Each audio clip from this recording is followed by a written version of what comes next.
Hey,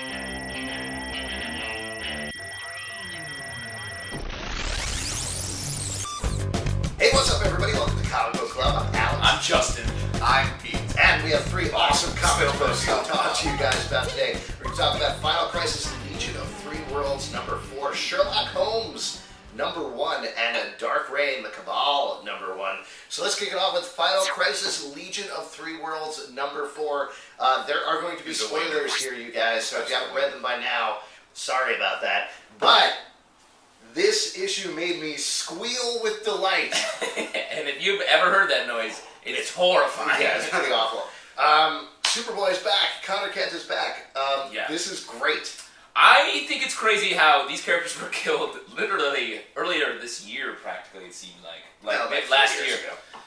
But like they're already back, and both in the, like Kid Flash and Superboy in the same series. Yeah. All happening at once, and it all works. I wasn't angry about it. Yeah, I think generally a comic book fan's reaction to bringing back characters so quickly, like you're saying, is like, oh, come on, they just died.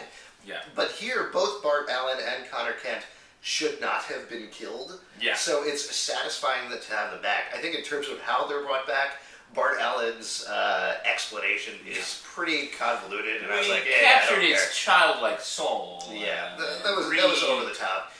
Connor, though, this is what Jeff Johns is good at, is coming up with very simple solutions that are totally obvious for bringing a character back and bringing them to the forefront, and I think he did a great job here. He is like the repairman of the DC universe. He keeps going and fixing these problems so he can bring them back to tell the stories he wants to tell. Yeah, the funniest part about that one is that's a problem that technically he caused. Right. He killed off Connor Kent in Final Crisis.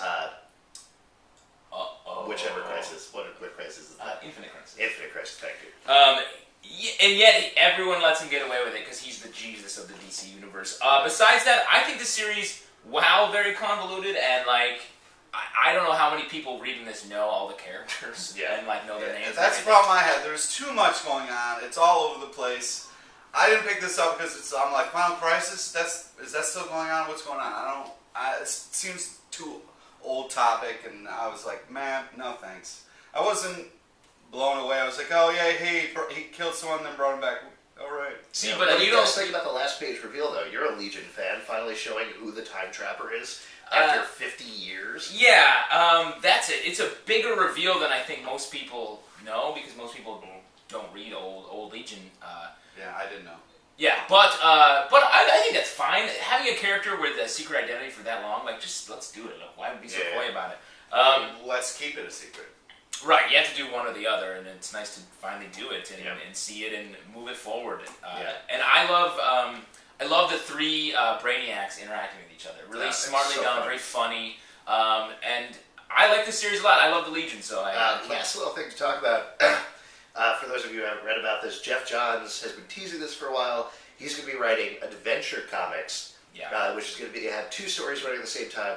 Superboy in current times, Connor Kent, and then Legion is going to be the backup story. What do you guys think about that? Are you excited? Love it. Great. Hopefully, there's so many people that are fans of Superboy, so they'll get people buying this comic, and then have the Legion finally have a spotlight in the DC universe. It's not a joke. Will be great. Yeah. Oh yeah. Really excited. Wow. You open your heart. These kids are young and they're finding their way in the world. Let's talk about something else. Pete, you're a big champion of #1s and off the beaten path comics. Pete loves the #1. I think we can all agree with that.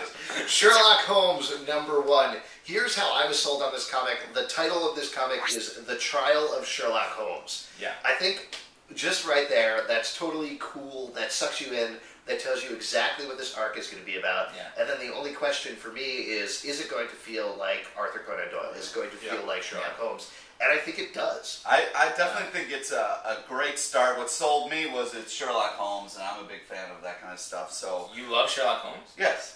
Really? The books? Yeah. Wow. That's cool. He's never torn people apart with his teeth. Yeah, I know. Yeah. He does mostly talking, which in other comic books you hate. It's it's very smart and kind of witty, and it's very enjoyable to see him put it all together and stuff. Yeah. It's very enjoyable. So I was nervous and excited about this, but I feel like it really does a good job of the first issue, setting things up, getting you on board, and I think it's It's crazy, be like, see Sherlock Holmes behind bars. What a crazy kind of cool image that is. Right. Well, I mean, I don't know. Have his mutant powers activated in this series? and when does he get his costume? What did you actually think about this? I like this. It's a good mystery. I like it. The art and the writing create a nice feel of Britain, of old-time Britain, and it's nice. It's a nice story. I'm looking forward to picking it up. The end is actually it's a nice thrilling end to the first issue. And I think in total, this is a really nicely put together package. I like everything about it. I like you're saying, I like the art, I like the writing, I like the panel layout, I even love the cover. I think it's all very classily put together and has a lot of respect for Sherlock Holmes and the legacy of the character. Yeah. I wonder how books like this I feel like struggle to find an audience, people were asking us to review this. Are you picking it up? Let us know when you comment below. Absolutely, and if you're not, pick it up and let us know if you like it. Yeah. Because I think I like it a lot. This we'll talk about Dark Reign, the Cabal, #1. This is a weird issue for me because Cabal doesn't appear anywhere in it. Yep. He's over in Messiah Complex, Messiah or whatever, doing his thing. Luke Cage is in there. Right. But no Cabal. Yeah, no Cabal. Yeah, real and it had shame. nothing to do with him. It had nothing to do with the Summers family or anything like that. Yeah, I know everyone's got to be up in arms about that. Am I right, guys?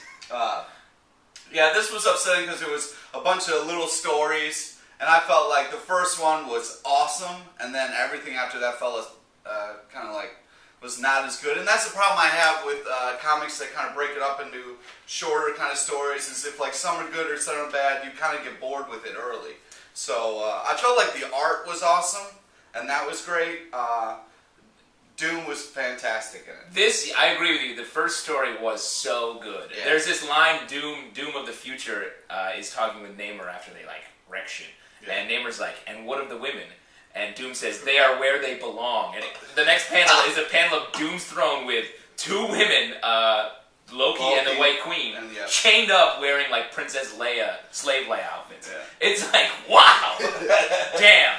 But I like this whole issue. I mean, I love short stories that get into characters and you get to see them kind of thinking and doing what they do and fleshing out their backstories. The Loki one seemed like the least interesting because if you've been reading Thor, all of this has already happened. Yeah. So it was just flashing back in time. Yeah. Especially the art on that with Loki's face was really weird. The way your eyes were small and there was all this that was just a weird kind of... Across the board, though, I thought the art was fantastic in each of the issues. And the White Queen one, I liked seeing her. You get to see kind of origin elements of her. And you hate the character. I like the character. I think this was a much better one-shot short story collection than Marvel has published in a while. Not that they've been bad, but I think our review generally is some of them are good, some of them are bad. This was much better than that. Like you're saying, the art was good across the board. The writing was good across the board. Even if I wasn't crazy about the content of the stories, like the Namor story, I was like, I don't know how this really fits in necessarily. And the Loki story, I agree. It kind of felt like we've already been there. Yeah. But the other stuff is very good. The Hood story was all right. And I would like to see more of this, honestly, because I feel like we've been getting a lot of focus on Norman Osborn and the Dark Avengers, and we haven't been really getting a focus on what this Cabal means. And I'd like to see more of the Cabal than say we saw of the Illuminati, which was again a great idea where it was 2 one-shots and they were done. Yeah. It's so nice, Dark Reign has been such a huge event, and many of the comics, it's some of them are good, some of them are bad. This is the most interesting stuff because we're seeing why it's happening and why it I want to be a little bit more specific about this. I want to see more on the Cabal. I just don't want to see it broken up into 4 different kind of short stories. I wouldn't mind focusing on more of the group and how this all came together and how everybody's feeling about it. I just sometimes the short stories are great and sometimes they fall a little I want to know what kind of sparkling wine they drink. I want to know what card games they play on the table. Yeah. I want to know who's the rookie, who's the jerk, who's the runt. Who's the guy who shows up late? Totally. The Justin. Yeah. Who's the real asshole, huh? Right? Yeah. If you have a question, you can write us at thecomicbookclub@yahoo.com. You can comment below, upload your video responses. You can check us out at popcultureshock.com/cbclub. You can also check us out on iTunes, Comic Book Club Live, and... If you're ever never seeing it Tuesday night, 8 o'clock, People's Improv Theater, we love to see it. Am I the Justin in this room? Yeah. No, he's the Justin. Oh.